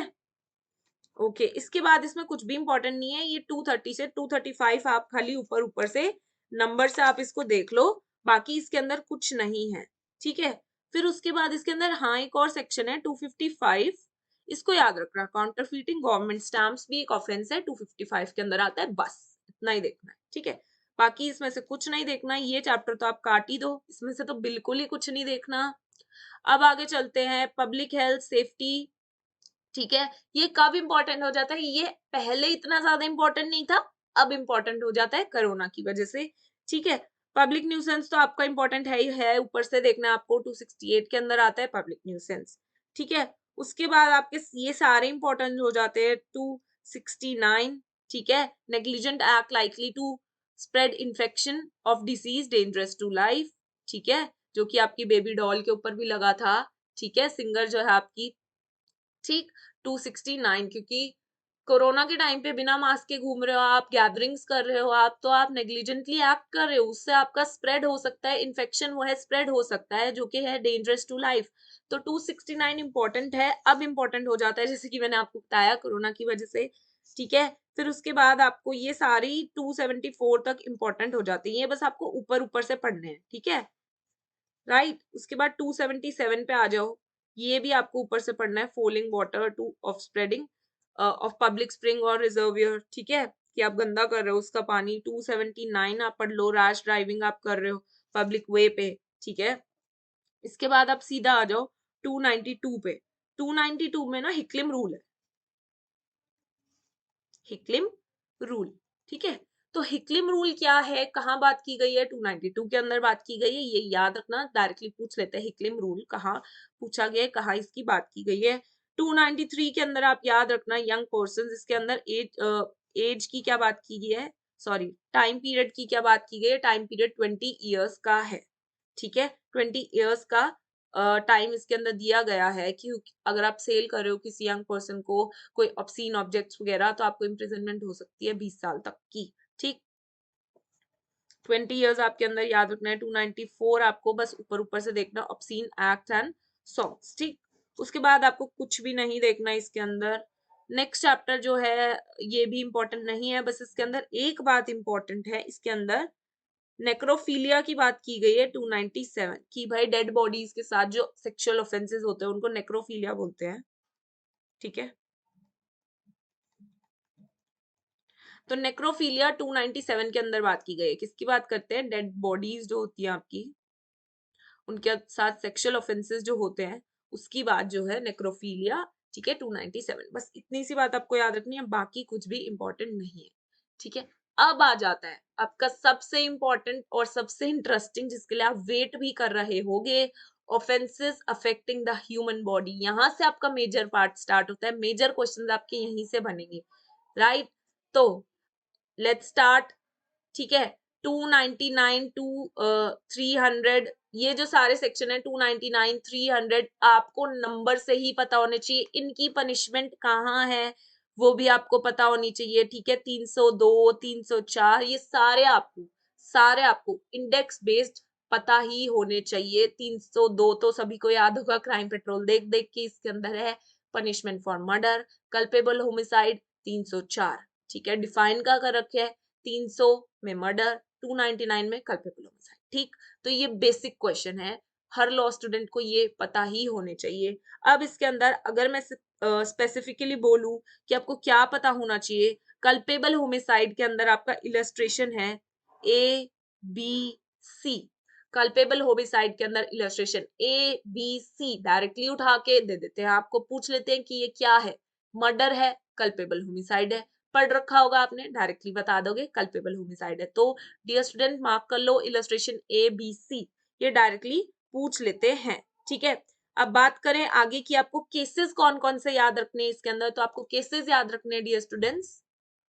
ओके स्टूडेंट्स, इसका मैंने आपको बताया कि इसका इलस्ट्रेशन नंबर ABC, ये तो बहुत इंपॉर्टेंट है, ये आपको याद ही रखना है। साथ साथ केस लॉ पे जाने से पहले साथ साथ मैं आपको एक बात बताऊं, इसके अंदर 3 एक्सप्लेनेशन भी हैं, 1 2 3।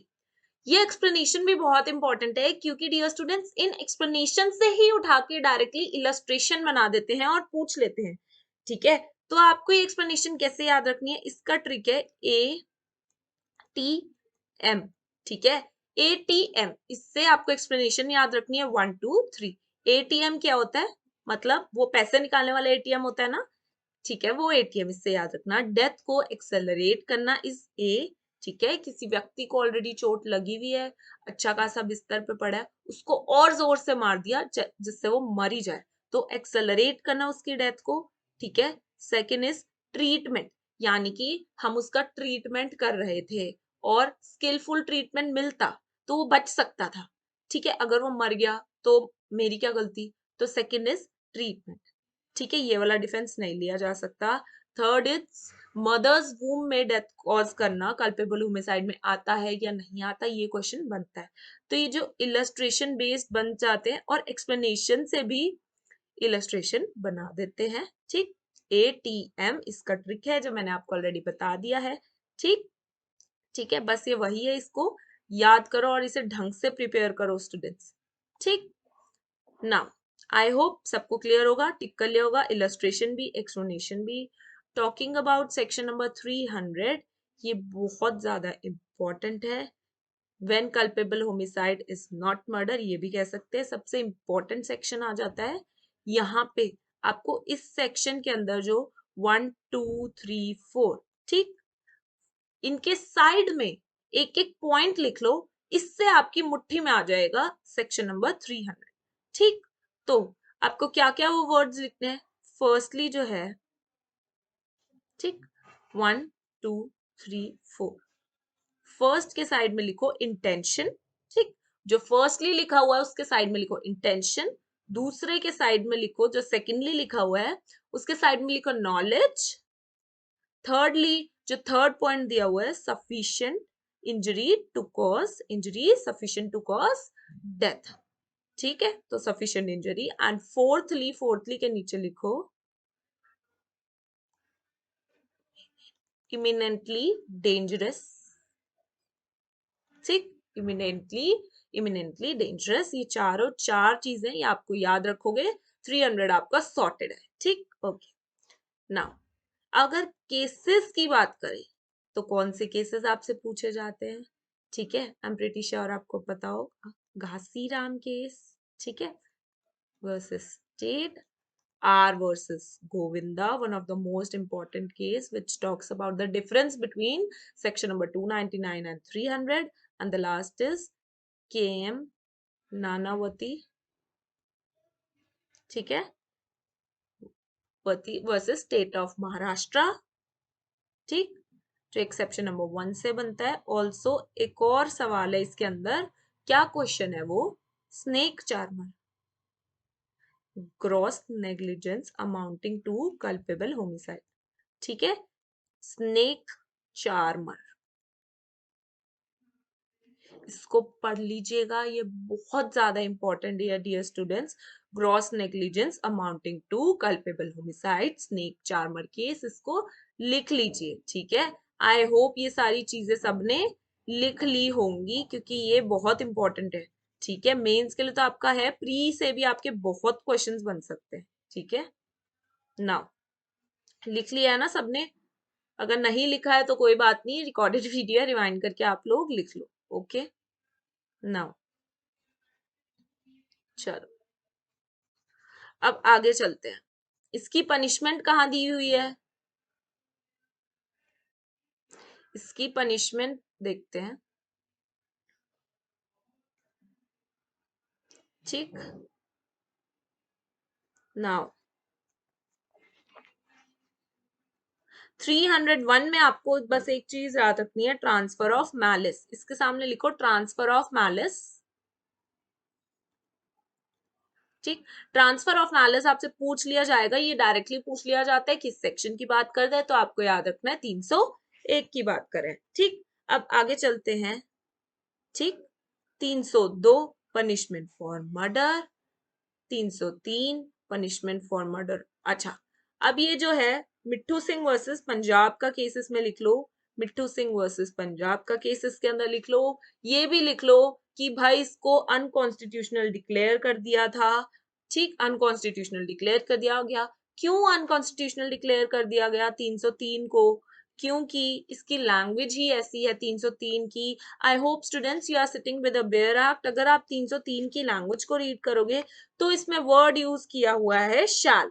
ठीक है, इसके अंदर जो लैंग्वेज यूज की है वो है whoever being under sentence of imprisonment for life commits murder shall be punished with death। ठीक है, तो क्योंकि शैल यूज किया है यहाँ लेजिस्लेचर ने, तो जुडिशरी कह रहा है भाई ये अनकॉन्स्टिट्यूशनल है, शैल कैसे? ठीक है, तो इसको अनकॉन्स्टिट्यूशनल डिक्लेयर कर दिया था, किसको? 303 को, इन मिट्ठू Singh versus state of Punjab के केस में। ठीक है, आई होप ये आपको क्लियर होगा।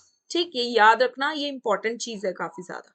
ठीक है, नाउ 303 के अंदर चले तो punishment for culpable homicide not amounting to murder. ठीक है, 303 का अच्छा एक केस रह गया इसमें, याद रखना बच्चन सिंह एंड मच्छी सिंह केस। ठीक है, रेयरेस्ट ऑफ रेयर। ठीक है, नाउ बच्चन सिंह वाला याद होना चाहिए, रेयरेस्ट ऑफ रेयर केस। ठीक, नाउ अगर आगे चले तो इसको पहले मैं इरेज कर देती हूँ क्योंकि यहाँ पे बहुत क्वेश्चन है, आपको कंफ्यूजन हो जाएगी। ठीक, इसको मैं इरेज कर देती हूँ। Okay, now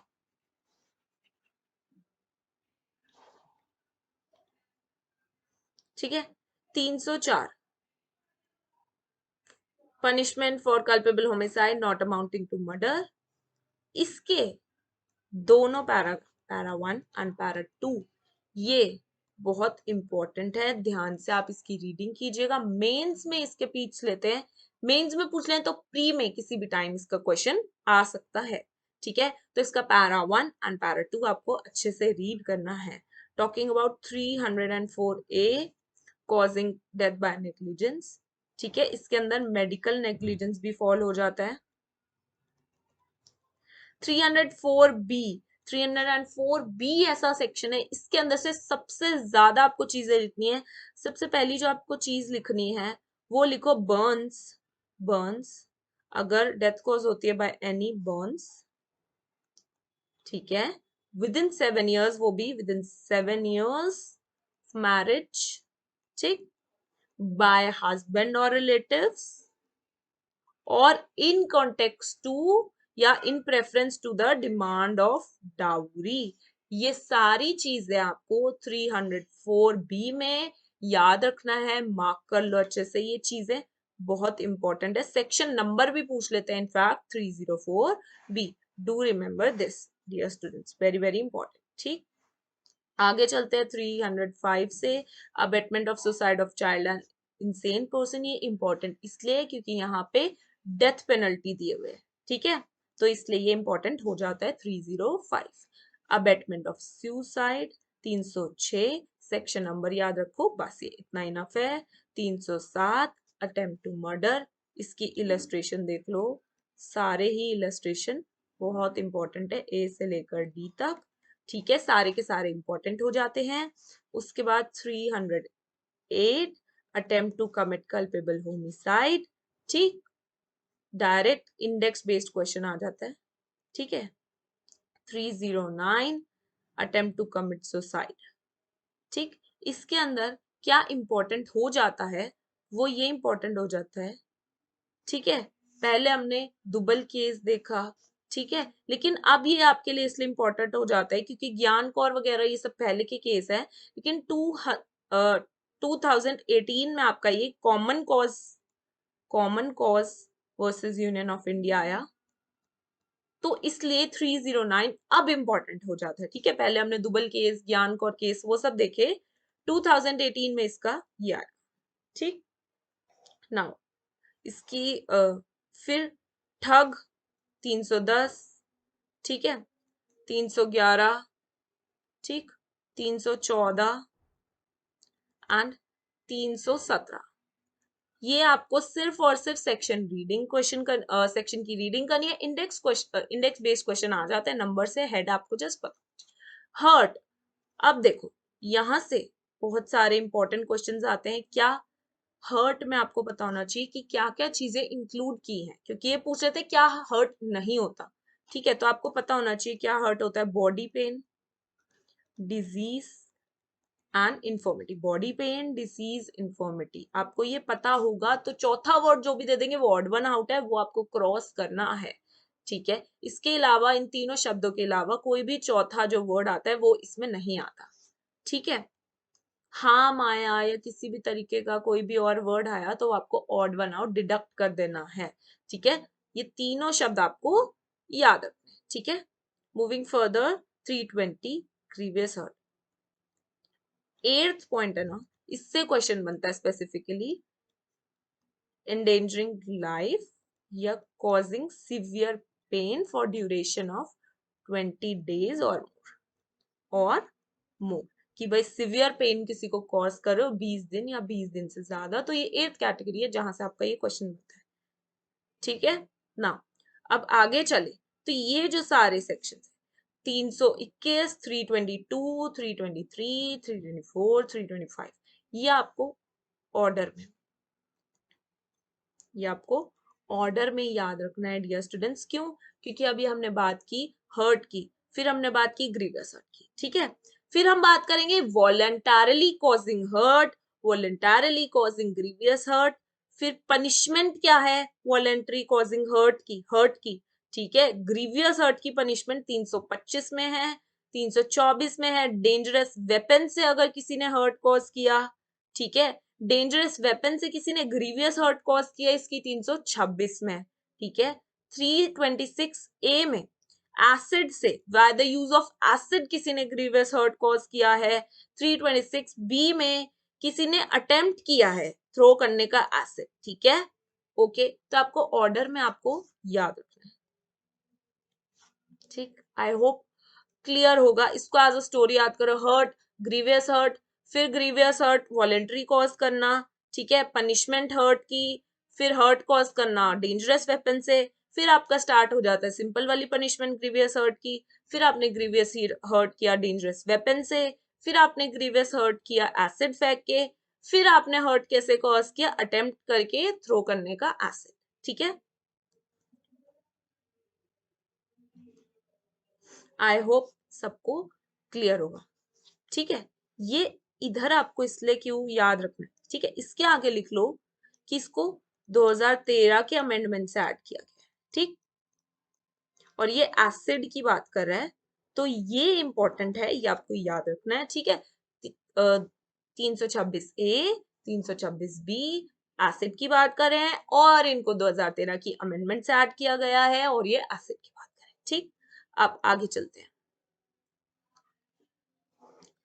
336 act endangering life of personal safety और अदर्स। ठीक है, ये 279 के साथ इंपॉर्टेंट हो जाता है, उसके साथ आप जेल। ठीक है, wrongful restrain, direct index number, wrongful confine. ठीक है, कि आप एक डायरेक्शन में जाने से रोके गए तो आप रॉन्गफुल रिस्ट्रेन, आप चारों डायरेक्शन में जाने से रोके गए तो रॉन्गफुल कन्फाइनमेंट हो गया था। ठीक है, कहीं भी नहीं आप जा पा रहे, रॉन्गफुल कन्फाइनमेंट, सिर्फ एक डायरेक्शन में जाने से रोके गए तो रॉन्गफुल रिस्ट्रेन, बस यही पूछा जाता है पनिशमेंट में। 341, 342 ये याद रखना है, बस आपका ये हो गया। ठीक, 349 talks about force, 350 talks about criminal force. इसके जो इलस्ट्रेशन है उसका ध्यान रखो। ठीक है, 349 जो है और जो 350 है स्पेसिफिकली, इसके कुछ इलस्ट्रेशन है, उनको मार्क कर लो। ठीक, बहुत इंपॉर्टेंट है, डायरेक्टली पूछ लेते हैं इलस्ट्रेशन बेस्ड ही क्वेश्चन। ठीक है, चलो स्पेसिफिकली बता देती हूँ कौन सा इलस्ट्रेशन भी। इलस्ट्रेशन 350 में से मार्क करोगे तो illustration number A, C, E, F. ठीक, ये द मोस्ट इंपॉर्टेंट है, ये डायरेक्टली बहुत बार बहुत स्टेट में पूछे गए हैं, ठीक है। तो इसलिए ACEF ये भी देखो मैंने आपको स्पेसिफाई कर दिया, ये अब जरूर पढ़ लेना, ठीक है। टॉकिंग अबाउट असॉल्ट, ठीक है। अच्छा, वन मोर थिंग, ACEF के अलावा H भी देख लेना, ये भी इंपॉर्टेंट है, इससे भी क्वेश्चन आ गए, ठीक। ओके, आई होप सबने मार्क कर लिया होगा, सबको क्लियर हो रहा होगा, इंडेक्स सब करोगे। असॉल्ट की बात करें तो 351 सिर्फ सेक्शन के पॉइंट ऑफ व्यू से इंपॉर्टेंट है, ये ऊपर ऊपर से देख लेना, बट असॉल्ट से स्पेसिफिकली आपसे क्वेश्चन बनेगा एक्सप्लेनेशन का, ठीक। Mere words do not amount to assault, ठीक है। मियर वर्ड से क्या असॉल्ट हो सकता है, नहीं हो सकता, क्या मियर वर्ड से क्रिमिनल फोर्स, यस नो वगैरह वगैरह, इस तरीके के क्वेश्चन आ जाते हैं, ठीक है। तो mere words do not amount to assault, ये याद रखना, ठीक है। Mere words does not amount to assault, direct ये लाइन लिख भी सकते हो आप यहाँ पे सामने, ठीक। टॉकिंग अबाउट सेक्शन नंबर, ठीक, ये डायरेक्ट क्वेश्चन बनेगा, एज सच इसमें कुछ है नहीं, ठीक है। 354 में एक टर्म है, एक केस का आपको याद रखना है, आउटरेजिंग मॉडेस्टी की बात की गई है, रूपन दियोल बजाज, ठीक है, वर्सेस KPS गिल, रूपन दियोल बजाज वर्सेस KPS गिल, ये आपको याद रखना है, आउटरेजिंग मॉडेस्टी ऑफ वुमेन की बात की गई है, ठीक है। इस वर्ड को जो है एक्सप्लेन किया गया था इस पर्टिकुलर केस में, तो आपको इसलिए ये याद रखनी है, ठीक है। ओके, अब ये जो बात आ जाती है, अब ये जो सारे, one second let me erase this, 354A ये सेक्सुअल हरासमेंट की बात करता है, ठीक। 354A जितने भी आपके इसके पॉइंटर्स दिए हुए हैं उनको आपको ध्यान रखना है, वो इंपॉर्टेंट हो जाते हैं, जितने भी क्लॉसेस दे रखे हैं सारे आपको देखने हैं इसके अंदर, ठीक है, ये इंपॉर्टेंट है, ठीक। ये जितने भी पॉइंटर्स आपको दे रखे हैं इसके अंदर, ये सारे आपको देखने हैं, ठीक है। सेक्शन भी डायरेक्टली इंपॉर्टेंट है।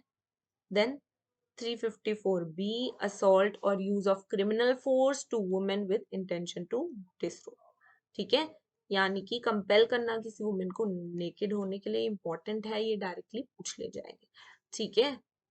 वॉयरिज्म कहाँ दिया हुआ है, 354C में, ठीक। ओके, फॉर से कोई फीमेल है, उनके प्राइवेट एक्ट्स के दौरान उसको कोई वीडियोग्राफी कर रहा है या फिर कोई इमेजेस ले रहा है, ठीक है, वो वॉयरिज्म होता है, ठीक है। जैसे कोई आपने मूवीज वगैरह भी देखी होंगी कि छुप के देखते हैं बाथरूम्स वगैरह में कुछ भी क्लोथ्स चेंज करते हुए, ठीक है। 354D स्टॉकिंग, ये डायरेक्ट क्वेश्चन बनता है, ये कहाँ पे है, सेक्शन नंबर याद रखना है, ठीक। तो ये सारे आपको 354A B C D ये सारे वुमेन के अगेंस्ट ऑफेंसेस हैं, ये आपको याद रखना है, वेरी इंपॉर्टेंट सेक्शन से भी। 359 डियर स्टूडेंट्स, 359 पे आ जाते हैं, ये काफी ज्यादा इंपॉर्टेंट है, ठीक है। 359 आपको सीधे सीधे बताया जाता है किडनैपिंग दो टाइप की होती है भाई, इंडिया से अगर हो रही है, ठीक है, लॉफुल गार्डियनशिप से, ठीक, इंडिया से लॉफुल गार्डियनशिप से, ये दोनों टाइप दे रखे हैं 359 किडनैपिंग के अंदर, ठीक है। ओके, किडनैपिंग फ्रॉम इंडिया 361 में लॉफुल गार्डियनशिप, ठीक है। यहाँ पे आपको ऑलरेडी पता होगा क्या क्वेश्चन बनेगा, सीधा सीधा क्वेश्चन बन जाएगा, ठीक है, ठीक। एज फीमेल 18 साल, मेल 16 साल, ठीक है। तो ये आपको याद रखना है कि मेल की एज 18 साल देके आपको कंफ्यूज किया जाएगा, बट डियर स्टूडेंट्स आपको ये याद रखना है, ठीक। ओके, नाउ, ठीक, ये आपको एज याद रखनी है, ये मैं आपको ऑलरेडी बता चुकी हूँ, इसका सेक्शन नंबर क्या है ये भी आपको याद रखना है डियर स्टूडेंट्स, ठीक। अब आगे चले, अब आगे चले तो 362 अबडक्शन की बात करें तो अबडक्शन में जो आपको याद रखना है वो याद रखना है फोर्स, ये वर्ड जो आपको लिखना है वो लिखना है force, compel, any other means, any other means, induces, ठीक है, 362 से यही पूछेगा। 363 पनिशमेंट फॉर किडनैपिंग, ये डायरेक्ट क्वेश्चन है। 363A ये भी सेक्शन बेस्ड है और कुछ भी नहीं है, ठीक। 364 ये इंपॉर्टेंट इसलिए हो जाता है क्योंकि यहाँ पे डेथ पेनल्टी की बात की गई है, इसलिए इंपॉर्टेंट हो जाता है। 366AB सिर्फ और सिर्फ इंडेक्स पॉइंट ऑफ व्यू से इंपॉर्टेंट है। सेक्शन नंबर और हेडिंग आपको पता होनी चाहिए, ठीक है। ओके ओके 366 366B, देन आगे यहाँ पे 371 आपको जस्ट हेड से देख लेना है, ठीक। 374, talking about section number 375 dear students, इसके आप एसेंशियल्स देख लीजिएगा, वो इनफ है। पनिशमेंट दी गई है 376 के अंदर, राइट। और आपको 376D देखना है, डायरेक्टली पूछ लेगा गैंग रेप की बात कहाँ की गई है, 376D आपको इसलिए याद रखना है। और 376D A D B ये भी आपको इंडेक्स पर्पस के लिए याद रखना है, just the section number and the heading. Detail में आपसे नहीं पूछेंगे सेक्सुअल ऑफेंसेस के बारे में, मेंस के लिए इंपॉर्टेंट हो जाता है, प्री के लिए भी इंपॉर्टेंट है, लेकिन प्री में इतना डिटेल में नहीं, इंडेक्स बेस्ड ही रहता है डियर स्टूडेंट्स, ठीक। आई होप इतना आपको क्लियर होगा। नेक्स्ट हम चलें सेक्शन नंबर 377 पे, जो कि बात करता है सेक्सुअल ऑफेंसेस की, राइट। इसके अंदर आपके लिए जो केस इंपॉर्टेंट हो जाता है वो है नवतेज सिंह। 377 पहले तो ये बता दूं कि पूरा का पूरा अनकॉन्स्टिट्यूशनल नहीं डिक्लेयर हुआ है, ये पार्शियली अनकॉन्स्टिट्यूशनल डिक्लेयर हुआ है डियर स्टूडेंट्स। अगर इसके अंदर हम केस लॉ की बात करें तो इसके अंदर जो इंपॉर्टेंट केस आ जाता है आपका Navtej Singh versus union of India, जो कि आपको याद रखना है। और क्या याद रखना है कि ये पूरा का पूरा अनकॉन्स्टिट्यूशनल नहीं हुआ था, चाइल्ड के अगेंस्ट, बैसिटी के अगेंस्ट एंड कंसेंट के अगेंस्ट ये अभी भी इन्फोर्सेबल है, तो ये पार्शनली अनकॉन्स्टिट्यूशनल डिक्लेयर हुआ था, ठीक। अब आगे चले हम, यहाँ पे offences against property, offences against property से भी ज्यादा से ज्यादा आपके इंडेक्स बेस्ड क्वेश्चन ही बनते हैं स्टूडेंट्स। बात करें थेफ्ट की, 378 थेफ्ट, इसके एसेंशियल्स देख लो आप, एसेंशियल्स देख लो और इसका नंबर देख लो, ठीक है। पनिशमेंट देख लो इसकी कहाँ दी गई है। इलस्ट्रेशन भी मैं आपको स्पेसिफिकली बता देती हूँ इसकी कौन कौन सी इलस्ट्रेशन करनी है, क्योंकि इसमें बहुत सारे इलस्ट्रेशन है। ABCEFJIJMN, तो ये इलस्ट्रेशन मार्क कर लो। इलस्ट्रेशन भी मैंने आपको स्पेसिफिकली बता दी है, यही इलस्ट्रेशन आपको करनी है डियर स्टूडेंट्स। इसकी पनिशमेंट याद रख लेना, 378 में थेफ्ट, 379 में इसकी पनिशमेंट्स की मैंने, क्लियर। उसके बाद ये जो लेफ्ट ओवर सेक्शन है 380, 381, 382, इसको जस्ट रीड कर लेना, रीडिंग इसके लिए इनफ है, ठीक है। उसके बाद डायरेक्टली पूछ लेते हैं एक्सटॉर्शन कहाँ है, एक्सटॉर्शन 383 में है, इसकी पनिशमेंट 384 में है, ठीक। और आपको इसमें से कुछ नहीं पढ़ना, 385, 386, 387, बस ये इंडेक्स बेस देख लेना, ये इनफ है, ठीक। और ये जो सारे प्रॉपर्टी से रिलेटेड ऑफेंसेस हैं जो भी मैं आपको मार्क करा रही हूँ, इसके इलस्ट्रेशन, जिसके इलस्ट्रेशन है उनके इलस्ट्रेशन देख लेना, और जिसके जो स्पेसिफिक पूछा जाता है वो तो मैं आपको बता ही दूंगी कौन सा पूछा जाएगा, ठीक है। बात करें 390 की, इसमें भी डायरेक्ट पूछ लेते हैं रॉबरी कहाँ है, तो 390 में है। इसके एसेंशियल्स देख लेना कि भाई थ्रेट देके या फिर इमिनेंट डेंजर टू लाइफ, ठीक, ये सारी चीजें इसके अंदर देख लेना, ठीक। उसके बाद डकॉइटी, डकॉइटी के एसेंशियल्स आप देख लो, 5 या 5 से ज्यादा लोग हो प्लस रॉबरी, ऐसे आप लिख लो, 5 या 5 से ज्यादा लोग प्लस रॉबरी, ऐसे आप लिख लो, इंडेक्स में आपको याद रहेगा। 391 के अंदर डकॉइटी की बात की गई है।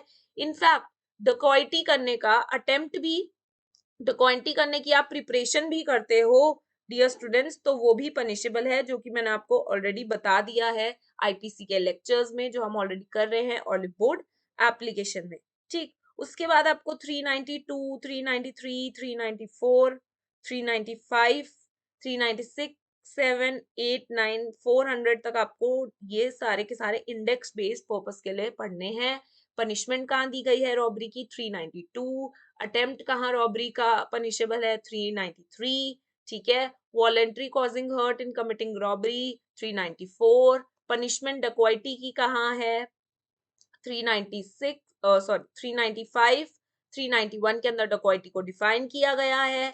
तो ये जो सारे सेक्शंस है ये आप देख लेना। और 399 के अंदर, जो कि मैंने आपको भी बताया, डकॉइटी की इनफैक्ट वैसे तो ऑफेंसेस की जो प्रिपरेशन है वो पनिशेबल नहीं होती, लेकिन मैंने आपको बताया था एक्सेप्शंस हैं कि भाई डकॉइटी की अगर प्रिपरेशन है अगेंस्ट या फिर अगेंस्ट द स्टेट भी करे तो उसकी प्रिपरेशन, क्रिमिनल कॉन्स्पिरेसी की भी प्रिपरेशन आपकी जो है पनिशेबल होती है। तो ये याद रखना 399 आपके अंदर पूछ लेंगे किस किस की प्रिपरेशन जो है वो पनिशेबल होती है। ऑप्शन में दिया होगा डकॉइटी, क्रिमिनल कॉन्स्पिरेसी, स्टेट, तो ये आपको याद रखने हैं, ठीक है।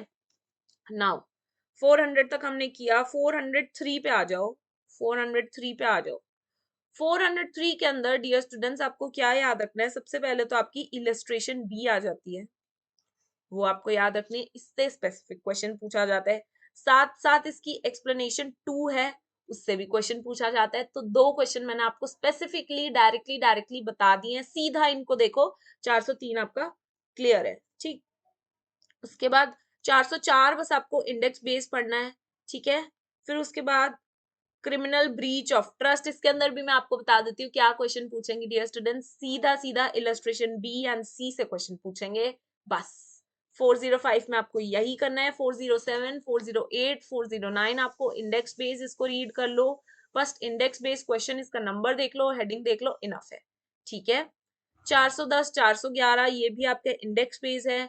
415 आपका चीटिंग आ जाता है, पूछ लेंगे डायरेक्टली चीटिंग कहाँ दिया हुआ है, चीटिंग बाय पर्सोनेशन कहाँ दिया हुआ है, पनिशमेंट कहाँ है चीटिंग की।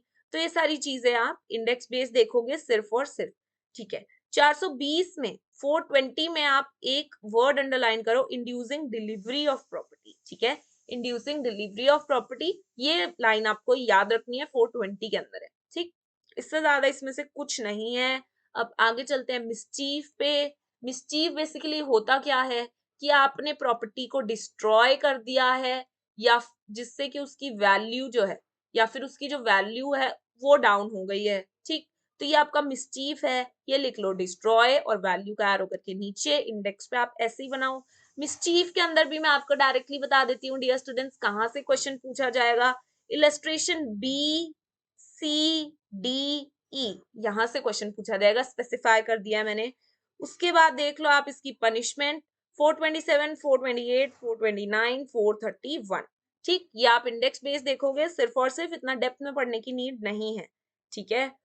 436 में ट्रायल का पूछ लेते हैं, इसके अंदर लिखो ट्रायल बाय सेशन कोर्ट, बस इतना याद रखना है इसके अंदर, बाकी कुछ नहीं देखना, ठीक। उसके बाद ये आ जाते हैं इंडेक्स बेस्ड है। क्रिमिनल ट्रेसपास की कहाँ बात की गई है, डायरेक्टली पूछ लेगा, house trespass, lurking house trespass. अच्छा, हाउस ट्रेसपास में यहाँ पे ये जितने भी ऑफेंसेस है ना, इधर आपकी इलस्ट्रेशंस जो हैं वो इंपॉर्टेंट हो जाती है, स्पेशली इसकी हाउस ट्रेसपास में जो इलस्ट्रेशंस हैं वो देख लेना, काफी इंपॉर्टेंट हो जाती है। अदरवाइज ये सारे इलस्ट्रेशन सॉरी इंडेक्स बेस पूछेगा, पूछ लेगा क्रिमिनल ट्रेसपास 441 में आपको पता होना चाहिए, 442 में हाउस ट्रेसपास है पता होना चाहिए, 443 लर्किंग हाउस ट्रेसपास। तो ये इंडेक्स बेस आपको नंबर से पता होना चाहिए, हाउस ब्रेकिंग 445 में है, राइट। तो ये सारे आपको पता होने चाहिए। और क्या पूछ लेगा आपसे, 453 देख लेना स्टूडेंट्स, 455 देख लेना, 456 एंड 57 ये देख लेना, बस ऊपर ऊपर से आपको देखना है, इतना डिटेल में नहीं देखना, ठीक है। 459, ठीक।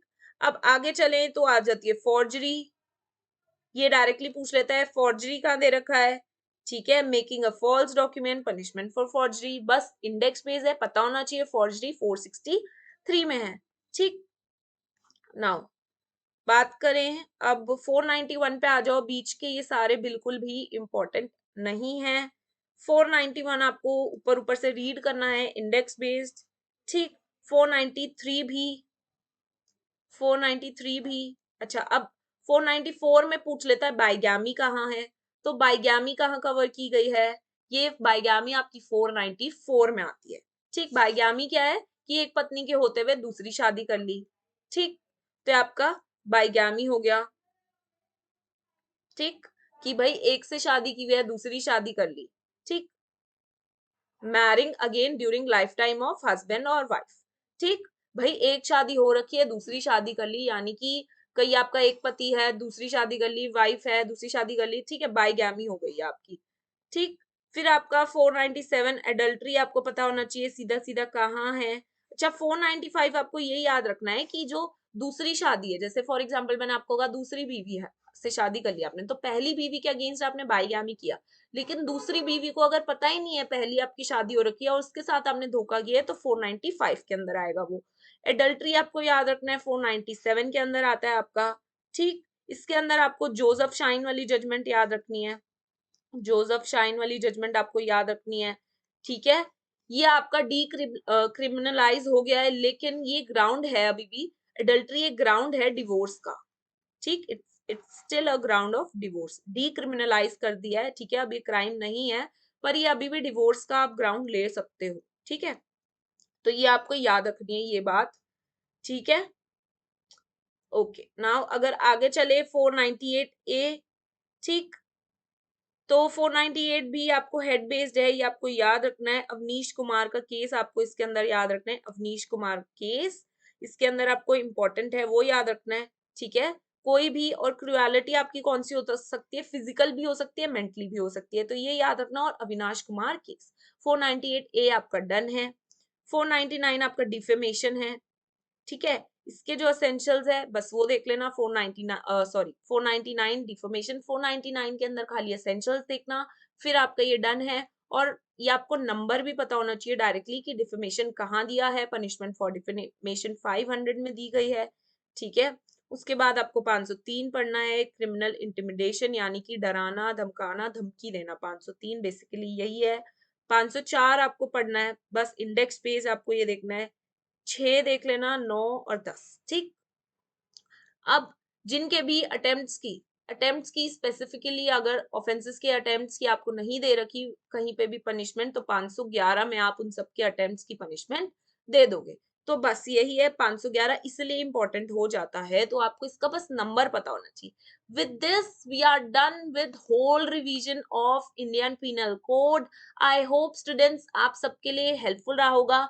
मैंने कोशिश करी है कि मैं इस लेक्चर के अंदर सारे एमसीक्यू आईपीसी से रिलेटेड जितने भी एमसीक्यू आ सकते हैं, पॉसिबल क्वेश्चन है, सारे कवर कर दूं। आई होप ये हेल्पफुल रहा होगा स्टूडेंट्स आपके लिए। With this we are done with today's lecture. Next lecture के अंदर हम सीआरपीसी को कवर करेंगे। Thank you for attending this lecture students.